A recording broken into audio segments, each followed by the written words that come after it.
ঘুমের ওষুধ খেয়ে গুরুতর অসুস্থ হিরো আলমকে উন্নত চিকিৎসার জন্য বগুড়ার শহীদ জিয়াউর রহমান মেডিকেল কলেজ থেকে ঢাকায় নিয়েছেন তার সাবেক স্ত্রী রিয়ামণি ও কথিত স্ত্রী মিথিলা। 27 জুন বিকেলে হাসপাতাল কর্তৃপক্ষের সঙ্গে কথা বলে হিরো আলমকে নিয়ে প্রাইভেট কারে করে ঢাকার উদ্দেশ্যে রওনা দেন তারা।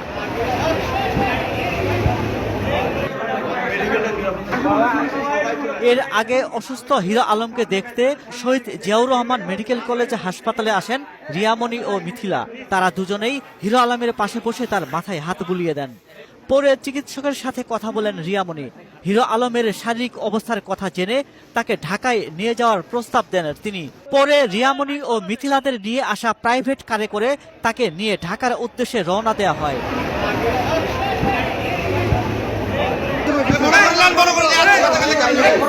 হিরো আলম অসুস্থ থাকায় এবং রিয়ামণি ও মিথিলা কোনো কথা বলতে না চাওয়ায় তাদের বক্তব্য নেওয়া সম্ভব হয়নি।